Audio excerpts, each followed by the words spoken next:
Fantastic. Okay, so I think we're gonna go ahead and get started. Yat trabahan nishne totot ni bashtin hanagani deshite do ki ani deshnale yat shikedo shidene. Hi everyone, my name is Delphina. I just shared my plans with those of you who understand Navajo and who might be related.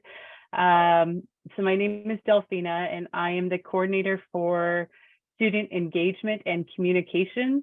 And I'm going to go ahead and let Ben introduce himself. Hi everyone, I'm Ben Molzon. I'm the program administrator for student engagement and communications. Just want to thank you all for being here, as well as our panelists for their time and their knowledge, and I'm excited for this webinar. So thank you all. Thanks, Ben.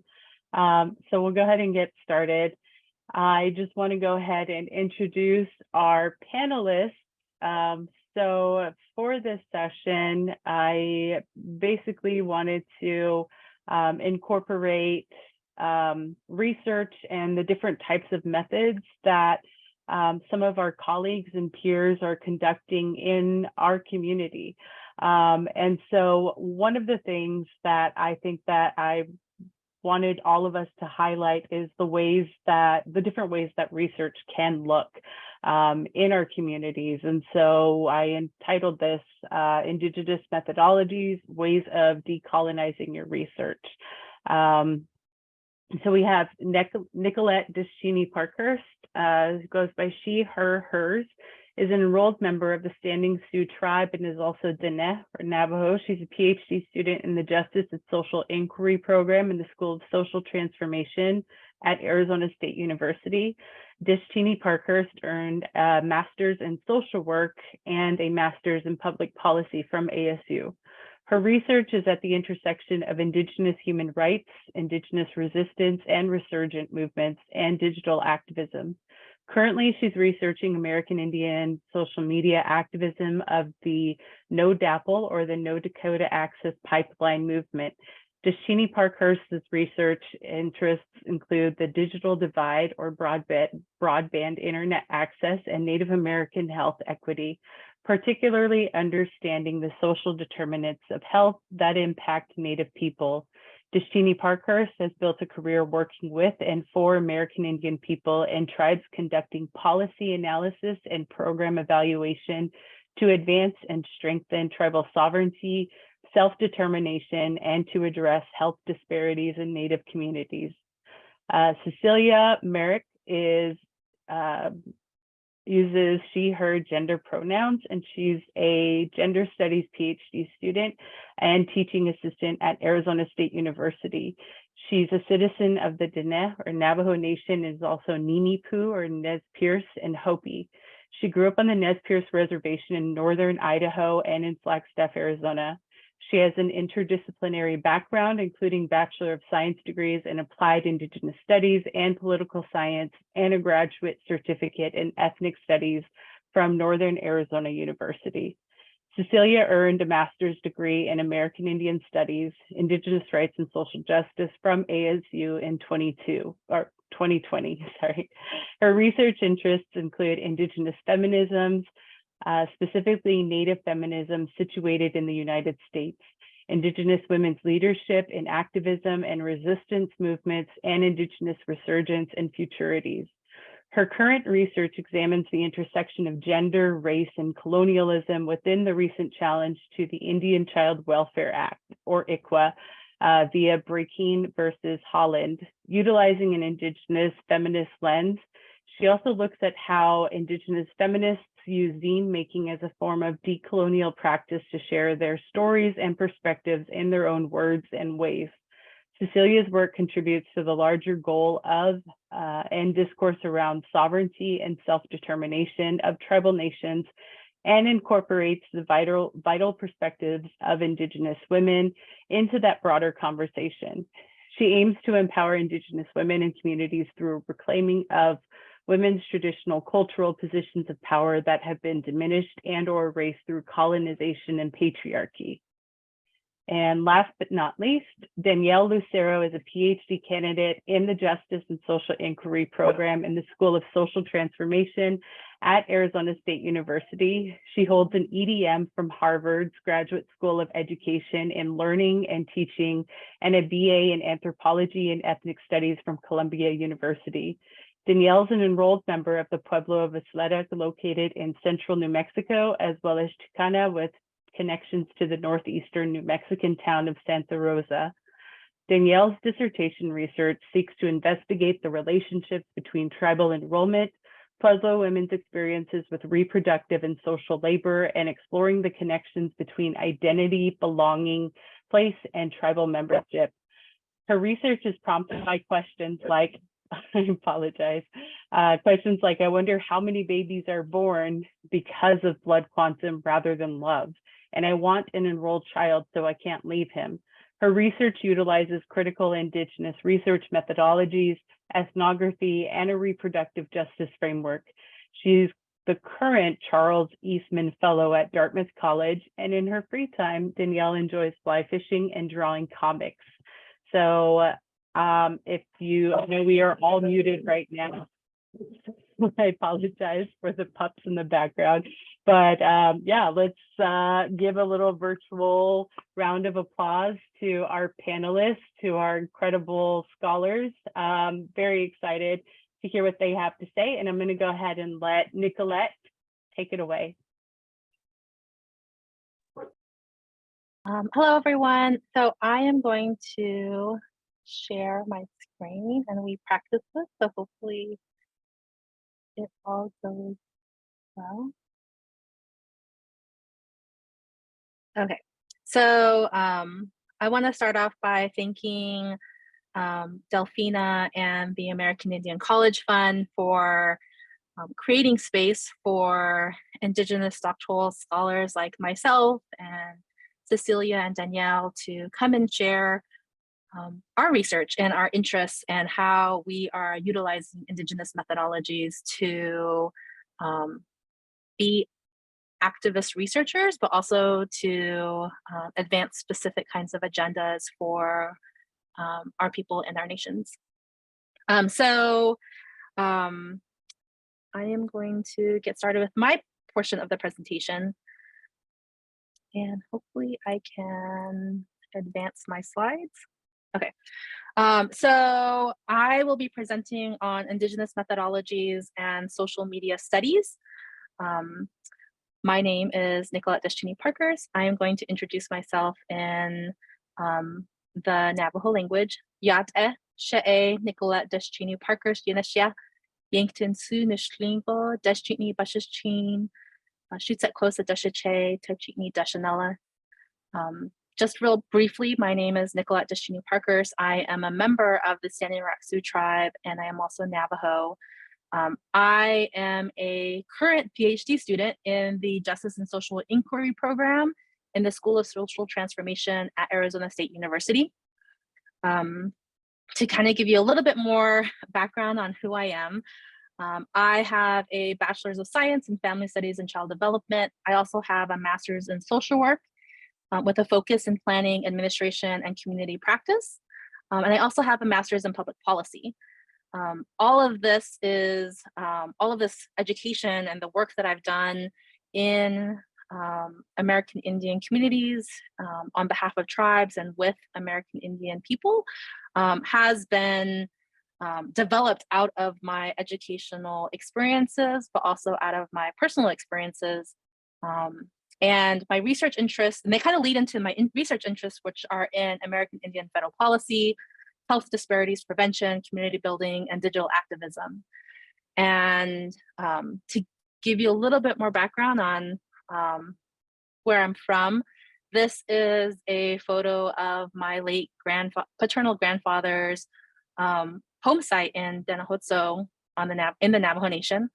And I love this photo. It's one of the photos that my sister took. And so I routinely go back and look at this photo because it reminds me of my personal connection to land, to home, to family, This photo reminds me a lot about the memories I had growing up as a kid and the relationships I had with my relatives, but also with my friends. And it's a constant reminder to me of why I'm doing the type of research that I choose to do. I also want to acknowledge both of my parents. My mother on the left photo is Greta Conica. She is a member of the Standing Rock Sioux tribe, and she lives in Cannonball, Solon, North Dakota. And then on the right side is my father, Albert Deschini, who lives in St. Michael's, Arizona. And both of them have provided me with very foundational knowledge about who I am as a Navajo and Lakota woman. And all of that leads into the foundations of the type of research approach that I choose to take in my studies. And so I was asked by Delphina to speak on Indigenous methodologies and the type of research that I do. I say that I do, my research focuses on digital activism, Indigenous digital activism, but more broadly, the type of work that I do falls within this realm of social media studies. And so this is just an outline of what I'm going to speak about today in my short time with you. I'm going to provide a definition about decolonizing methodologies, as well as Indigenous methodologies, the type of Indigenous feminist approach to digital methods that I lean on, as well as the Indigenous feminist ethics of care that I have employed and that I continue to choose to use in my research. Afterwards, I follow up with some examples of Indigenous social media studies to provide you all some ideas of how Indigenous methodologies can be incorporated or used to frame the type of research that you might want to do. And so when I speak about decolonizing methodologies, my go-to person is Linda Tuwaya Smith. And in her book, Decolonizing Methodologies, she says that decolonizing methodologies involves a knowingness of the colonizer and a recovery of ourselves, an analysis of colonialism, and a struggle for self-determination.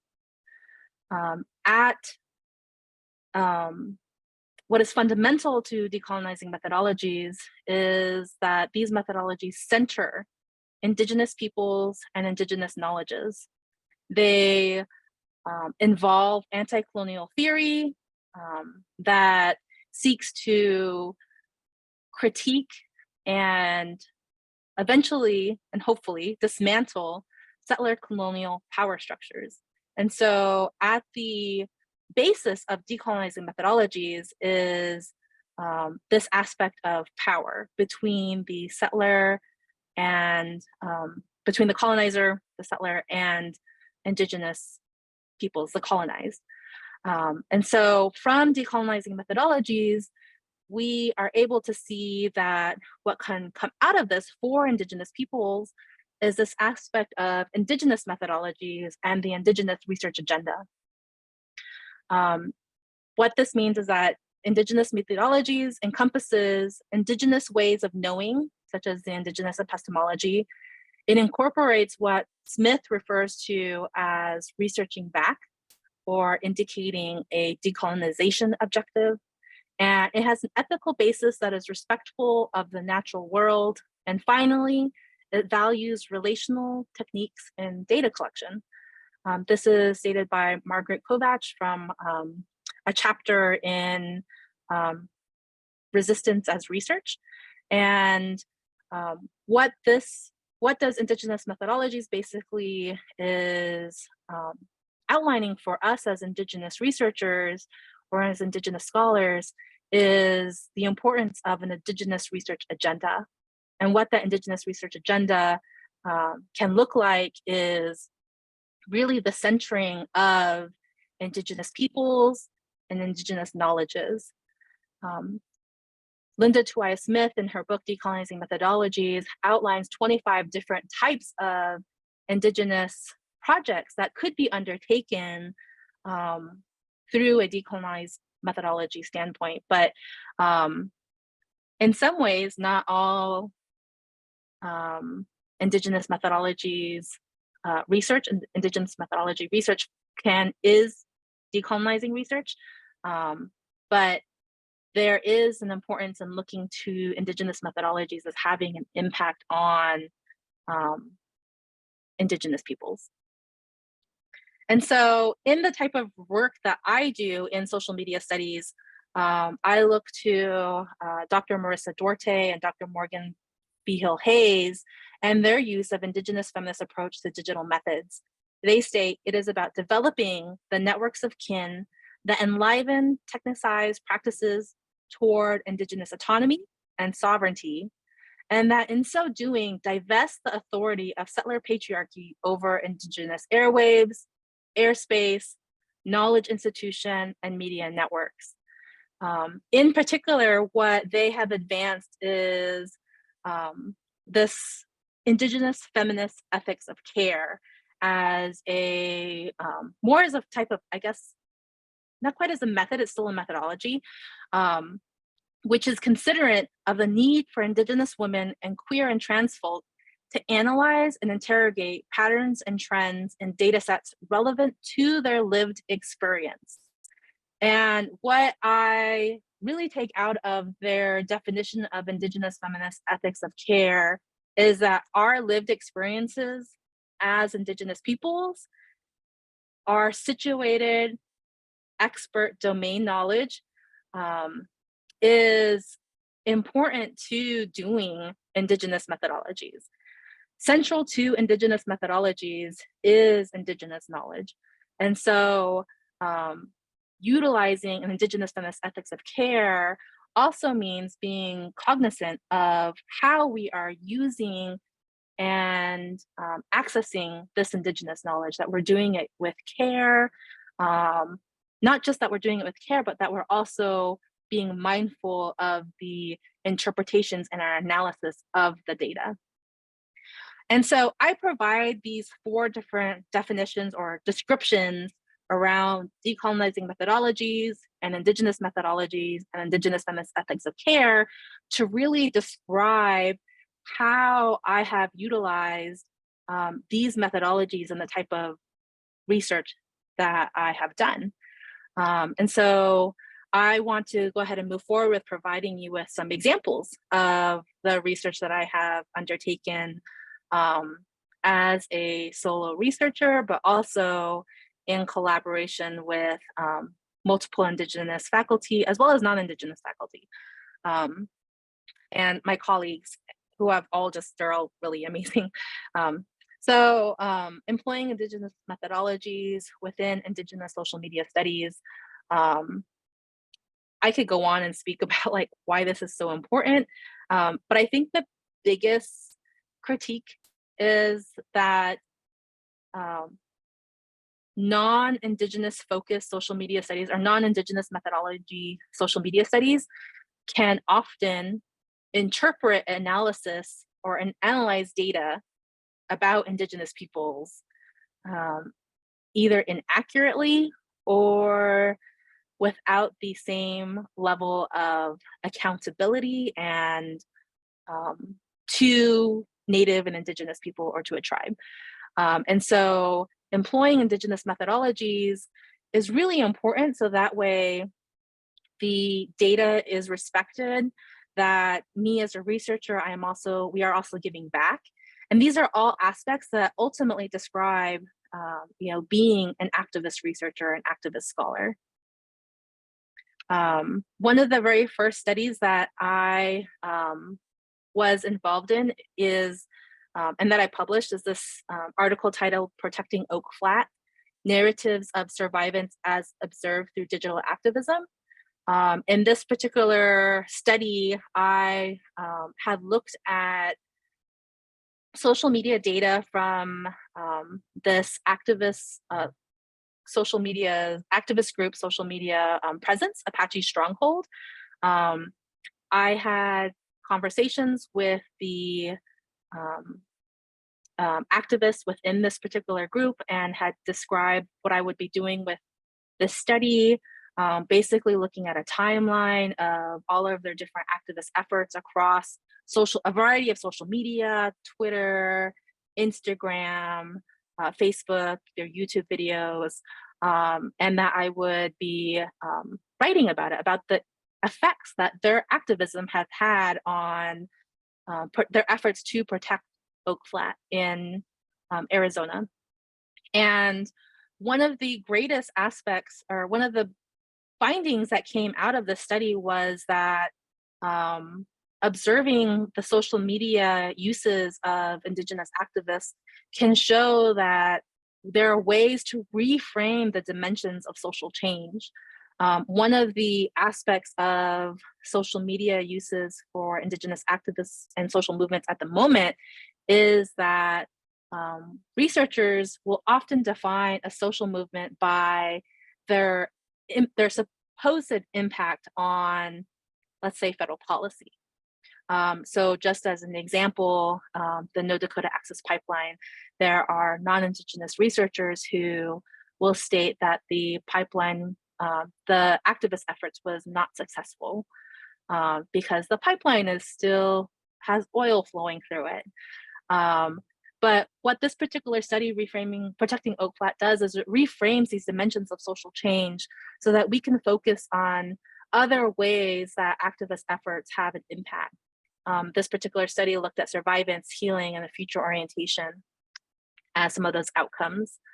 Another study that I did in collaboration with my colleagues, Dr. Duarte, Dr. Visual Hayes, and Dr. Belding. What I want to speak about this particular study is that we utilize Indigenous feminist ethics of care to tap into our known networks of kin and of other Native American advocates on Twitter to identify other Native American advocates that we should be aware of and that we should include within this data set. And what this was able to do was to identify these large networks of connective action amongst Native American advocates and to see the types of issues that they are talking about. As you can see in this particular table, some of the top issues that they're utilizing, at least through the use of hashtags, is issues of life and death, missing and murdered Indigenous women, Native Lives Matter, colonialism, I don't know more. Further, with some of the same colleagues, we also looked at the Native Vote movement on Twitter of the 2018 US midterm elections. And what we were able to do with these very large Twitter data sets was to identify issue networks of the different types of Native American candidates and the types of issues that they are talking about. And I bring up these two specific kinds of studies to be able to showcase that Indigenous methodologies can be utilized in quantitative types of research, or in this particular case, in the complex contemporary and conventional paper, a mixed methods type of research study. Some other research that I have been engaged in that utilizes Indigenous methodologies or an Indigenous framing of the research is my research project, Distance Prevents Two Sheep Apart, Observations on Social Media Communication Pathways During COVID-19 in the Navajo Nation. This particular study utilizes a Dene-centric or Dene-focused research approach to be able to look at how social media was utilized, particularly the use of memes was utilized to communicate very important health information related to the COVID-19 prevention of COVID-19 on the Navajo Nation. And it identifies how these different types of memes or social media graphics often were a very integral pathway to sharing information. For example, the very first meme that you see there Ashore, Wear a Mask in Public, utilizes the very popular at the time that this came out, graphic of Senator Bernie Sanders with his mittens, and then also the picture beneath that, distance prevents two sheep apart, and how bringing in aspects of Diné culture to convey health information can be used. And then I think I've got one more study to share with you all, is a more recent study from 2020, COVID-19 in New Mexico tribal lands, understanding the role of social vulnerabilities and historical racisms. This is a study that I did in collaboration with another Navajo scholar and a non-Indigenous scholar. And what we basically did with this study is we employed Diné knowledges, Diné ways of knowing, to be able to look at the impact of, or the connection, the relevance of abandoned uranium mines in New Mexico to confirmed cases of COVID-19, as well as looking at some other aspects of social vulnerability and the impact of historical racisms. And so this basically takes into account Navajo knowledge. We as Diné people knew that there is a connection between abandoned uranium mines and the health disparities that Navajo people face. We know that exists. We know that there's other research that clearly shows how abandoned uranium mines or uranium impacts a variety of health disparities. However, what this particular study did was looked at where the location of those abandoned uranium mines are in relation to the location of COVID-19 cases. What this also did, the study also did, what came out of it is that we argued the need to expand the CDC Social Vulnerability Index, or the SVI, to include structural vulnerabilities that we know come as a result from our lived experiences as Diné people, or even in some cases as Native people. Some vulnerabilities such as tribal land status, or variables such as tribal land status, the presence of abandoned uranium mines, and the lack of complete plumbing, telephone, and the internet. This particular study kind of points to that. So in summary, I wanted to be able to give you all some examples of how Indigenous methodologies can be employed in the realm of social media studies, but also in a variety of different ways. And so you're able to see that, or oftentimes Indigenous methodologies is talked about in the use of qualitative research. And what I was hoping to be able to show through my examples is that that's not often the case, that you can utilize Indigenous methodologies and decolonizing methodologies in a variety of research. The use of these methodologies is, another way to frame it is how we are approaching the research that we choose to do, and how do we use it to not just approach, but also to inform the analyses that we choose to take when interpreting the findings. This is my contact information. I can be reached at nicolette.deschini@asu.edu. I'm also on Twitter at Red Street Girl, or my website, redstreetgirl.com. And with that, I'm going to go ahead and pass the microphone to Cecilia Marie.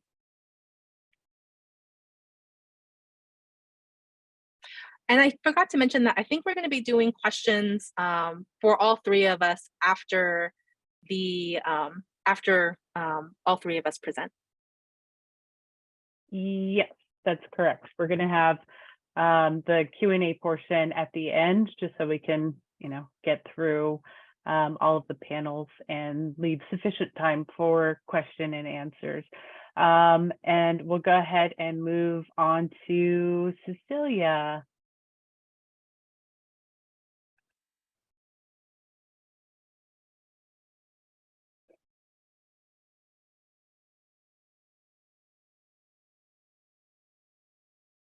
Okay, can you all see my presentation? Yeah. Okay, cool. Let's see. Let me move this out of the way here. Oops.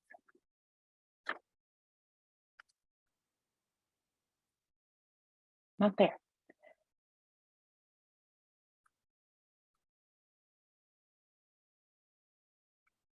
Okay, yacht Aisha Cecilia Merrick Inishia, Zithlani Nishle, Ado Nini Pue Bashishchin, Kiasani Dashate Belagana Dashanelli. Hi, my name is Cecilia. I usually go by Cece. I use she, her, hers pronouns. I'm Mountain Cove Clan from the Navajo Nation, born for the Ninipu Nez Perce. My maternal grandfather was Hopi and my paternal grandfather was Bohemian and Italian. I grew up in a very small town called Lapwai, Idaho, on the Nez Perce Reservation. I think I might have saw some Ninipoos in the audience also. But yeah, I grew up on the Nez Perce Reservation with my dad's tribe. I also grew up in Flagstaff, Arizona. So Yat A and Tats Halat. Good afternoon. I'm a PhD student in gender studies, but I have an interdisciplinary background in American Indian studies or applied Indigenous studies. I wanted to start off first by just introducing myself culturally so you know who I am and where I'm situated within my research. This is my family at the top. Some of you might notice that we're in the Northern Arizona University Native American Cultural Center, which is a home away from home. My dad is was a proud alumni of NAU as well, and I have a dog son named Kutz Kutz, which means little in Nez Perce language. I wanted to give you a little bit of a background about who I am and where I'm coming from. Again, I have my academic training is in applied Indigenous studies and political science.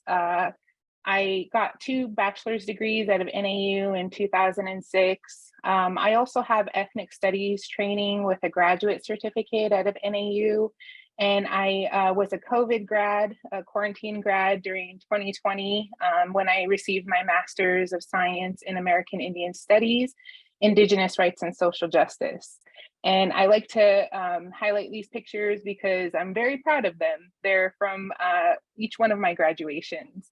Head Start with the little cap, NAU and ASU. And I wanted to tell you and start off with that because I think it's important information to kind of situate what I do for my own, background in academia. So a lot of the ways that I utilize Indigenous methodologies, specifically in the field I'm in now, which is women's and gender studies, is through the use of critical Indigenous research methodologies, which are rooted in Indigenous knowledge systems and recognizes the role that Indigenous beliefs and practices in the construction and acquisition of knowledge. It also serves to influence like the techniques and the methods and expectations that guide my research process.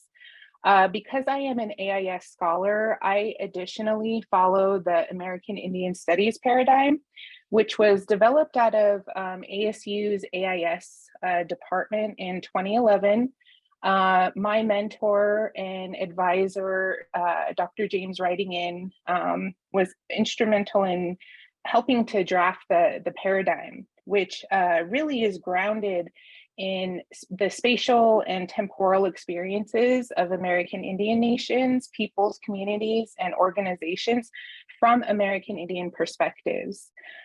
So my ability to use this paradigm is really rooted in a sacred obligation and responsibility that I feel as a Dene woman, as a Nimipu Ayat, a Nimipu woman, and as an Indigenous woman, really to ensure the cultural survival of my peoples.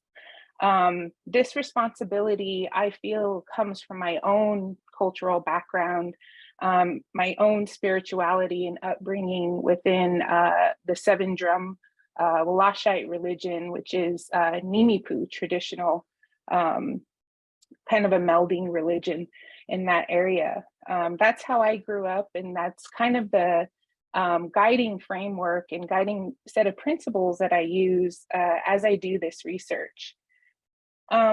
The paradigm also helps me to acknowledge, and this is really one of the central tenets of AIS, is to acknowledge colonization as a form of hegemonic control over Indian nations that works, and that works to support my use of Indigenous feminisms, and the assertion that there is a concept or a structure called patriarchal colonialism that also acts as a forceful exertion of power over Native nations. So much of my scholarship is focused on or centered within Indigenous feminisms, Indigenous feminist theory. I use the S as plural to denote the many different forms that Indigenous feminisms follows and comes under. With over 564 nations, there's many tribally specific ways that we can look at and utilize and see Indigenous feminisms. So I want to give reference to that. Indigenous feminisms has been theorized by Native women and peoples over generations. Indigenous women have theorized, established, and expanded our understanding of Indigenous feminism through mostly a critiquing of mainstream feminism and the importance of land and sovereignty. It also challenges colonial concepts of gender and sexuality. So really, how I utilize Indigenous feminisms is a mix of, and this is coming from Kim Anderson's Multi-Generational Indigenous Feminisms, which is located in the Routledge Handbook of Critical Indigenous Studies. Dr. Anderson talks about Indigenous feminism being both theory and activist practice. So this is kind of how I utilize some of the ways that I work with Indigenous feminisms is as it offers a critical lens through which I can interpret my work as well as other works as a political project on gender justice within an Indigenous context. The term and approaches are constantly adapting to new contexts and responding to other evolving theories. And Indigenous feminisms is really a practice of resilience as well as resistance. So that's key to some of the work that I do. A lot of my work is situated within, looking at how Native women specifically engage in alternative forms of power and leadership within activism and resistance movements. So this is a key lens that I often go to, primarily use. Indigenous feminisms is also a process of revisioning in the service of Indigenous futurities. So I'm gonna come back to that in a little bit. Let's see, so I want to move on just to talk about a little bit of the decolonizing aspect of some of these methodologies I'm using. One key method that I often go to, and especially with the work that I'm doing with Indigenous zine making, is this concept of rewrite, rewrite, rewrite. This is coming from Linda Tuehi-Smith's foundational text, Decolonizing Methodologies, which is shown on the screen. And also we are dancing for you from Kucha Riesling-Baldi. This concept is one of the 25 projects of 25 decolonizing projects that is mentioned in Dr. Tuehi-Smith's book. And really it is a project that requires Indigenous scholars to pay attention to the ways that colonial logics inform our scholarship, and utilizing an Indigenous lens within my work to look at kind of the compositionality of certain Indigenous zines or creative expression, forms of creative expression, I'm able to utilize this as a way to uproot the leftover, the vestiges of coloniality within dominant narratives that position Native peoples as conquered and extinct. So a lot of what the work that I'm using and how I'm using this framework is really coming to look at how our histories and dominant narratives are portraying or depicting Native peoples, rewriting those as an author and drafting alternative histories or counter narratives, rewriting those histories to tell another side of that story that often, you know, dominant narratives depict Native peoples as conquered or extinct or relegating us to the past. So a lot of the work is doing the form of rewriting. The final rewrite is coming really from Kucha Rising Baldy's book, where she talks about the revitalization of a women's coming of age ceremonies and embedding those principles, practices, and really decolonizing praxis into a reclamation of some of our ceremonies and important knowledges that allow us to progress in our lives as peoples, Native women, and reclaiming that sort of spiritual aspect and sacredness of this information. It's bringing back that sacredness to the way that we practice some of the ceremonies and some of the revitalized information that we're bringing back to our people. Another form of decolonizing methodology that I often use and prioritize is in the form of storytelling and story work. This is a really vital aspect of my project because as an AIS scholar, I want to center the voices of Native people and Native women, and that is my obligation as an AIS and critical Indigenous scholar. So I often will look back at oral histories, creation narratives, and other forms of Indigenous artistic expression, which encompass some of the stories, lessons, morals, and values that we look to.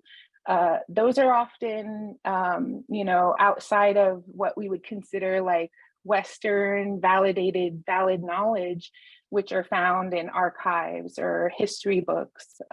We find these in petroglyphs. We find these in our oral histories. We find these in gossip and Native humor and visual creative expression. So this is also something that I think Danielle will go into a little bit more, is story work coming from Joanne Archibald, which is really, important in this work that I'm doing. One of the things that I also wanted to mention and is a priority for me as an AIS scholar is citing Indigenous scholars, other Indigenous scholars. And this is really talking and getting to the point about, the ways that we validate knowledge and how we collectively kind of support each other's scholarship in the academy. As you know, some of us, a lot of us are in non-Native disciplines.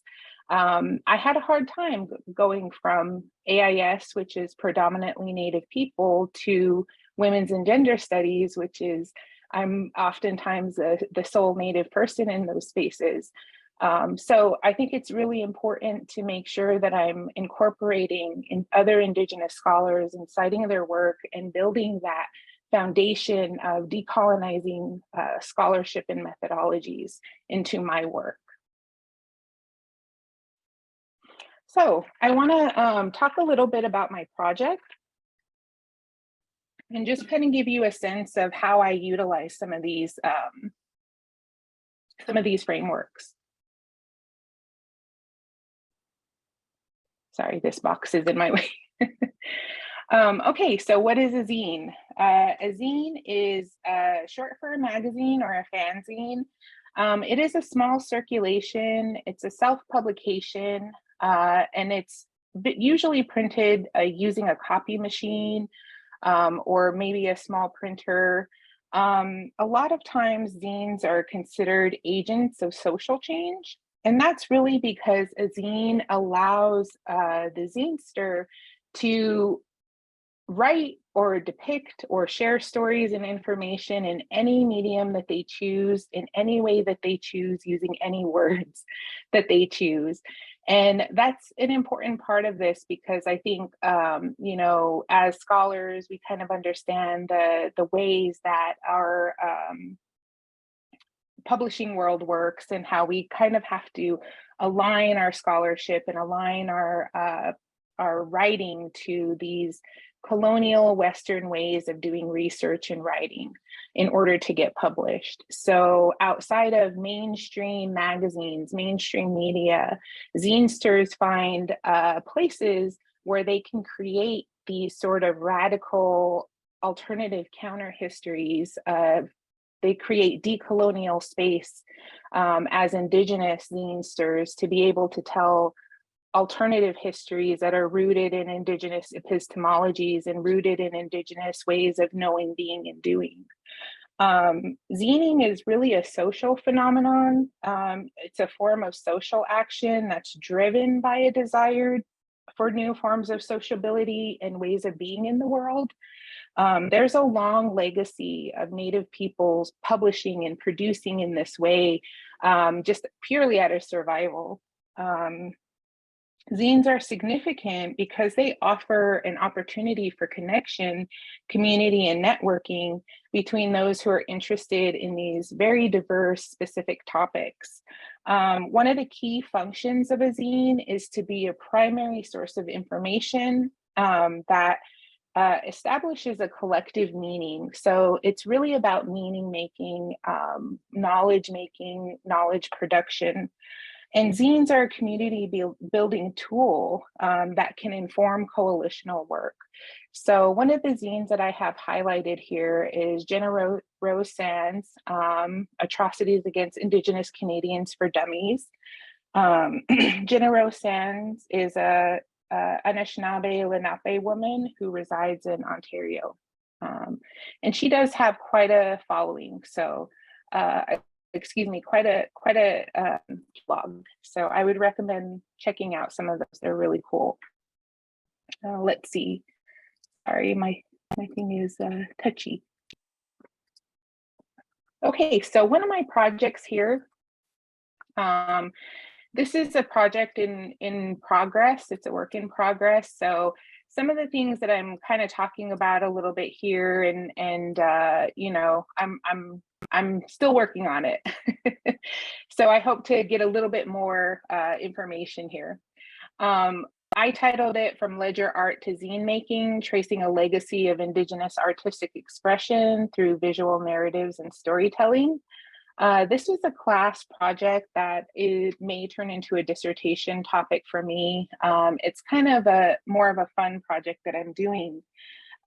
Basically, I'm using, again, going back to this legacy of Indigenous artistic expression that we see through visual narratives and storytelling, and drawing a line to contemporary zine and zine making as modern forms of oral histories, and passing on that intergenerational knowledge and feelings, attitudes, and beliefs about resistance.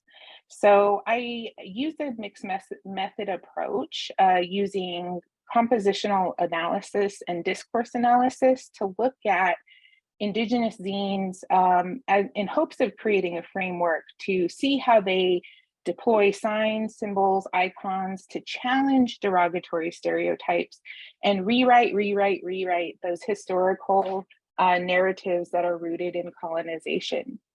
I hope that my resulting framework will guide my study in order to understand more of the primary, secondary, and intrinsic meanings of some of the zines and visual narratives, and see how they act as decolonial praxis.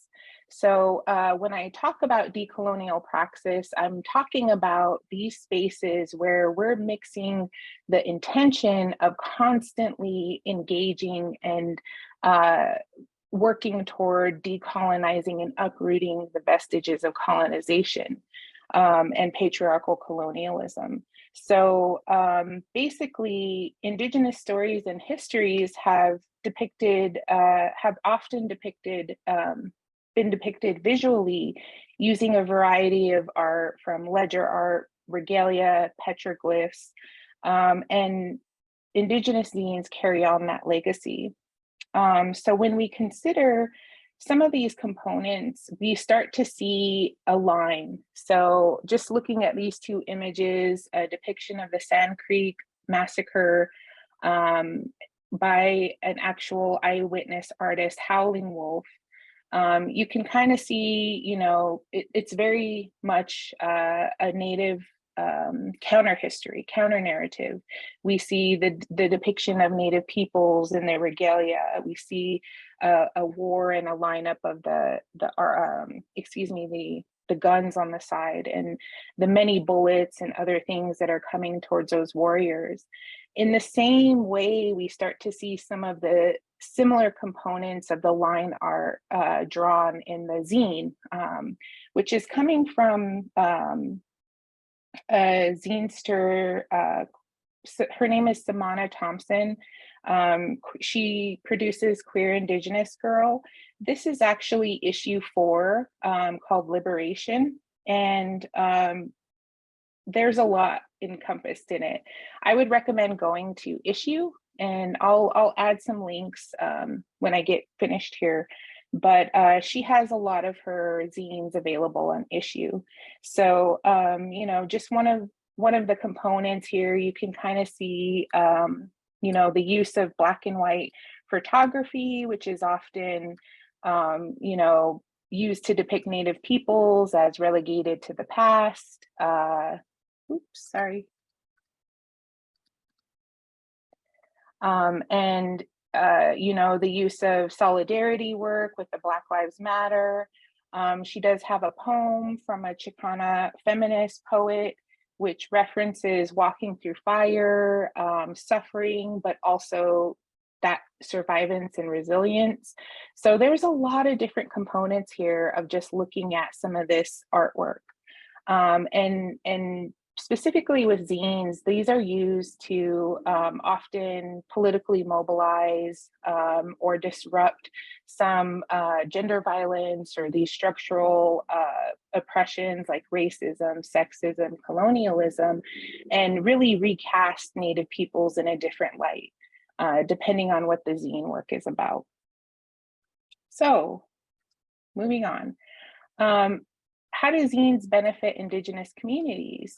Well, you know, for what I'm looking at, and this is part of the work that I'm doing and hoping to produce out of this zine project, it operationalizes for the benefit of communities. So we're bringing communities into dialogue with some of the more community-based research methodologies, which, you know, is not often the case with Western forms of methods and methodologies in research. It's very much a community-driven project. It's a collective-based project, and relies on this concept of radical relationality, which positions our systems of kinship with action. So making sure that we're utilizing our systems of kinship and relationality within this, within acting, and keeping that in mind. So it also raises consciousness, and it builds on tribal and family archives, which is an important part of, you know, the production of knowledge and the validation of knowledge. So by building our own community archives, utilizing zine work, it is building toward that project of knowledge, Indigenous knowledge validation and support system. It also produces and validates Indigenous knowledges, what I like to call felt knowledges or embodied knowledge, as an outlet for Indigenous creative expression. And these knowledges are often conveyed through artistic symbolic languages, authentic voice and representation, and creating decolonial space where Indigenous peoples and voices can speak freely. So these are producing visions of the future, of an Indigenous future. This is, an act that is outside of colonial logics of elimination, what we would call settler colonialism. Lastly, again, it's the project of rewrite, rewrite, rewrite, and envisioning happy, healthy, and thriving Indigenous futures, accessing an unactivated potential, and continuing this legacy of storytelling and oral history. I really like this image by Elizabeth Lepense, Our Grandmothers Carry Water from the Other World. Because I think a lot of times within Indigenous scene making, we often see this non-linearity of time and the ways that it connects us as, future ancestors to our ancestors and to the future generations. So lastly, I wanted to kind of give you a little bit of the future direction. Hi, future Cece. directions, AE. Yes. So we, are you able to wrap up in about a minute? Yes, so that this is Danielle my- can present? Yes, I'm sorry. This is my last slide. So Thank I'm not you. going to say much about it. It's just my future direction. I like to use a lot of Native humor. And so part of what I'm thinking about carrying this project into is looking at other forms of Indigenous creative expression that encompass these codes of resistance, so to speak. So looking at memes, looking at online TikToks and things like that. And these are just some of my favorites. So this is also a project of envisioning, which is again going back to that creating healthy, happy Indigenous futures. So thank you. And Katsi out. Thank you so much, Cece. Appreciate that. Cece was talking about felt. What is it that you refer to it as, Cece? It was felt something. Felt knowledges. Yeah, felt knowledges, sorry. And so one of the things that I put into the chat is Felt Theory by Diane Million. It's an Indigenous feminist approach to affect and history. So that's kind of where that is coming from. So we're going to move on to Danielle Lucero. And then for the panelists, if you'd like to answer any of the questions in the Q&A portion, please feel free to go ahead and use that for the panelists. Thank you so much. And go ahead, Danielle, it's all you. Cool. Okay. I want to definitely save time for Q&A, so I'm going to try to go through this quickly. Okay, let me do, oops. Okay, so maguam natatayham vibase natatum showiptui natashurewem. So hello everyone. My name is Danielle Lucero. I am from the Red Eye Corn Clan from the Pueblo of Isleta, which is a tribal nation located in central New Mexico. I am also Chicana with connections to the northeastern New Mexico town of Santa Rosa. And so today, what I'm going to share is essentially how I use Indigenous methodologies in my research. And so my research is on tribal enrollment, dating, and storytelling. And so with that, it is really important. The first thing is to, oh, I totally forgot. I am a PhD candidate in the School of Social Transformation at Arizona State, and I am currently dissertating. So this is going to be a presentation on my approaches to using Indigenous methodologies, as well as how I came to develop a research project. So the first thing for me is always the importance of positionality. And so many of the panelists have, started with their traditional greeting, as well as acknowledging like their educational background, where they come from, and who they are. And so for me, my mom is Native and my dad is non-Native. And so that's really important for framing the project that I do, that's looking at dating and tribal enrollment and reproductive labor of Pueblo women. And so with that, I grew up in Isleta. I grew up surrounded by strong Isleta Pueblo women who taught me how to be a Pueblo person and the important roles I have as a Pueblo woman. And so I identify as an Isleta Pueblo woman. And so like it says on the screen, in one sense, I am a likely person to conduct this study. I am a brown-skinned mixed race Pueblo woman. I've lived near my reservation the majority of my life, and I have lived the spectrum of tribal enrollment. So I've been an unenrolled member, and then I became a descendant in a descendancy category. And as of 2016, I've been a fully enrolled member. So I have lived the spectrum of enrollment statuses. And then in another sense, I'm an unlikely person. And this is really important for me to acknowledge and be transparent and be held accountable to, is because perhaps it would be more likely for someone who had spent their whole life on the reservation instead of on the border to conduct a study like this, someone who spoke their native language fluently instead of only partially and imperfectly. And perhaps this research would have been better conducted by someone whose racial ancestry was not divided between European and Native, colonizer and colonized. But my decision to conduct this research was influenced by two things. The first is that 21st century Indigenous identity in the United States has been deeply contested and rife with struggle and anger. Debates over the actions of pretendians and mixed race Native people have gained traction in societal debates thanks to mainstream conversations. And as such, unpacking contemporary Pueblo enrollment or citizenship in regard to racial mixture and gender differences must be explored. It's something that we need to start doing and thinking about now for the future.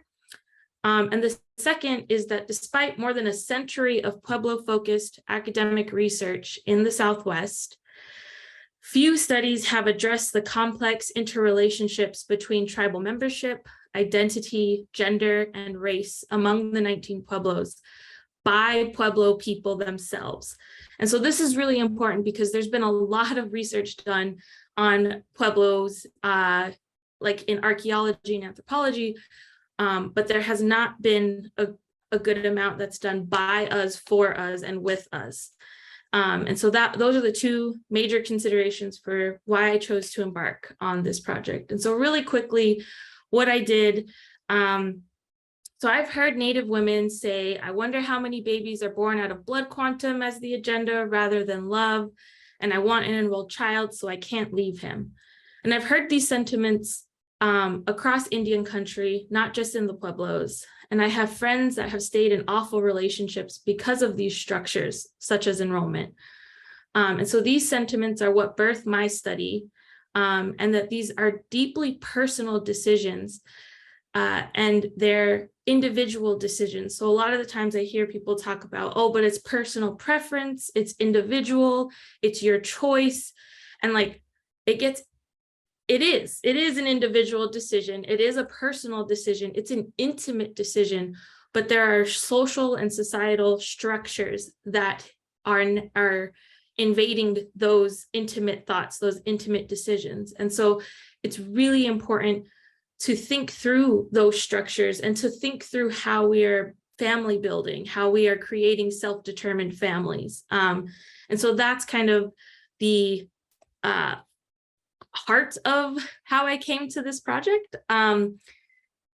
It's on the screen, you can kind of orient yourself to where I was doing my research. And And by unpacking the choices Pueblo women make about partnership and family/child rearing, the benefits and consequences of these policies in relation to the future of Pueblo nations can be better understood and potentially changed. And so this is really the overview of like how I got to this project and where I'm hoping it will go, is to have us really think within our communities, within our Pueblo world.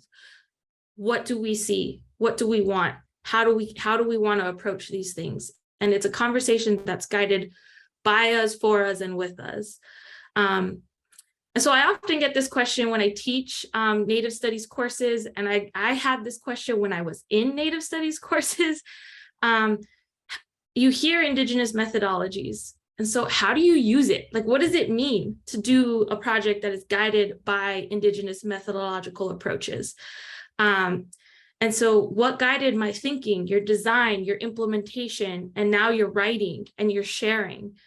And so for me, these are the methodologies that got me through the research design, the data analysis, the data collection, and now I'm in the writing and reporting back to the community stage. And so I'm going to highlight two of the methodologies. And so the first is, I use a reproductive justice framework. I use Indigenous story work and critical Indigenous research methodologies. And those two frameworks are unique, but they have overlapping core principles that resonated strongly with me as a Pueblo person. And so I'll talk about those briefly. And then I use the Pueblo spiderweb methodology, which for me is really important because the work that I do, I wanted to make sure it was guided by a tribally specific methodology and that it was rooted in an approach that my mom, my grandma, my aunties would understand. And so, research, I'm just, for I'm not sure who's all in the webinar, but for students, for scholars, research has always been a dirty word. It has always been incredibly horrendous to Native and minoritized communities, specifically Western research. It's been extractive, it has been violent, and it has been used to devalue, discredit, dehumanize our peoples, and that this is the history of research in our communities. And it's a history that I'm very conscious of constantly. And I mean that in that I understand that my position as a researcher means that I am accountable to that history and I have to own that history. And that it is not just history, that it is an ongoing fear and distrust and mistrust of research, and it is a valid fear and a valid rejection. And so for me, I was having these conversations with my mom and my aunties about, I'm really conflicted about doing research or saying I'm an Indigenous researcher. There's this tension, and it was through these conversations with my mom and my grandma that they both were like, Danielle, we've been doing research for a long time. And, you need to realize that our people, my Pueblo, the Tui people, would not be where they are, have the culture that they do, have the language that we do, and have the knowledge that we do if we weren't damn good researchers. And so for me, this is something I hope you all take away with, is that as Native people, as a Pueblo person, research is necessary and foundational to our lifeway. We have always been really good researchers. And so, this is a research project I did with my uncle and my niece. And I just want to reiterate that, yes, the Western research paradigm and structure has been violent towards us, but my Pueblo approach to research is something that my ancestors have always done, and it's something that Pueblo kids are taught at a young age how to do research. We are observant, we are participants, we have the fortitude, it's a part of our traditions. And so what is Indigenous story work? So story work was developed by Joanne Archibald during her work with the Coast Salish elders and storytellers as a way to bridge Indigenous storytelling into formal educational contexts. Archibald was intentional with the work part of Indigenous story work, and this is why it's underlined on the presentation, due to the labor needed to conduct research and how listening to and sharing Indigenous stories involves intense and intimate work. And it is truly intense and intimate. And it's not just you, it's also the people that you are working with. They are also going through the intense and intimate work.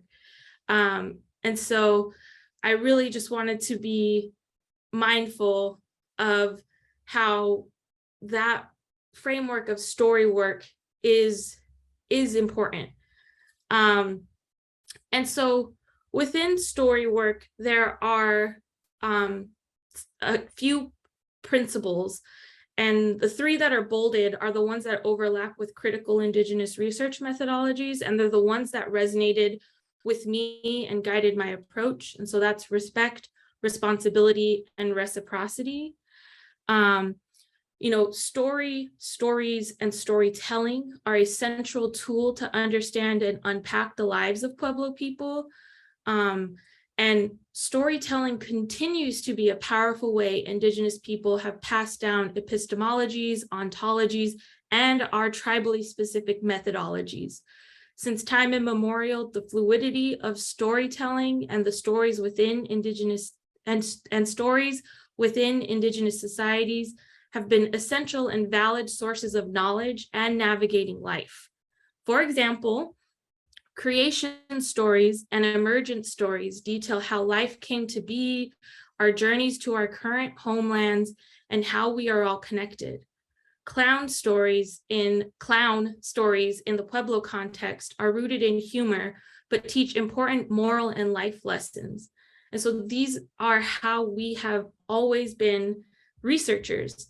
We have gathered knowledge creators, knowledge holders, and we have always passed knowledge on. And that's, kind of how the Indigenous story work framework applies to my work. And so more specifically, I won't spend too much time on this because I know I'm running out of time, but spiderweb methodology is a framework that was developed by Santa Clara Pueblo scholar Anaya Dozier Enos. And there are several Pueblo scholars, Anaya Dozier Enos, Tessie Naranjo, and June Lorenzo, who all demonstrate that research is multidimensional, and that this multidimensionality, which is time, connection, seen and unseen, can best be visualized as a spider web.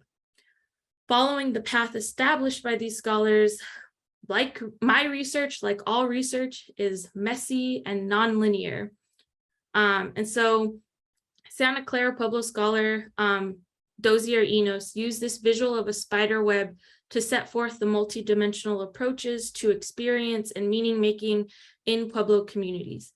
And so I have a quote from her work about how research is messy and that that's okay. That's how we learn. That's how our Pueblos have always approached learning and sharing and knowledge creation. And for me, what helped with this project and using this methodology is that spider webs use strands to weave. They go back and forth. They're creating these intricate designs, but strands break. Designs don't come out great. It's about this movement of back and forth, constantly revisiting your research question and then revisiting how you collect data, revisiting your research overall design. It is this constant fluid movement that follows the way a spider creates its web. And so for me, that's how I approached this project. And so really quickly with critical Indigenous research methodologies, my advisor, Dr. Brian Brayboy and Jessica Solium and colleagues have written about this methodology. And I highly recommend if you get a chance to read it. For me, within this methodology, the one I want to focus on is accountability, because it is embedded in all the other methodologies I talked about, but this one names it explicitly, which I think is really important. And so accountability, it is the most challenging component for me personally.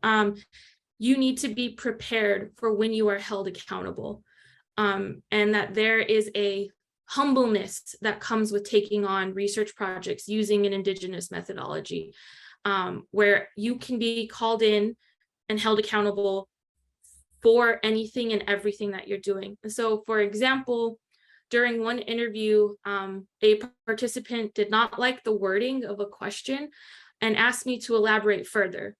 After explaining my rationale for the question, she asked me to stop recording so she could have a talk with me. This moment, while incredibly disorienting as a researcher, was a classic example of Pueblo protocol and accountability. It was a reminder that while I thought I was listening to her and comprehending the concerns she had, I was not hearing her and I was not understanding with an open heart. She is an elder in the community, and as such, she stopped me and had a conversation so that I could learn and understand why certain phrases are not applicable in a Pueblo context, and how I need to listen and not define, defend, or rationalize. And so this is a moment that I think, you know, when you're doing any research as a Native person with Native communities, you are held accountable, and there is a level of responsibility that comes with that. And there's no way to just like shrug it off. Like, it is something that, you know, if I did not listen to this elder talk to me, you know, my mom would have heard about it for sure. But it was an incredible learning moment. It was a beautiful example of what it means to do research with your community or with other Native communities. And I'm going to kind of end on this topic. So the other part with all Indigenous research really is that, and specifically using Indigenous methodologies, the goal is always to protect, advance, and enhance tribal sovereignty. And so my goal and hope for my research and its findings are that it will be used to advance and enhance Pueblo sovereignty and self-determination on our own terms.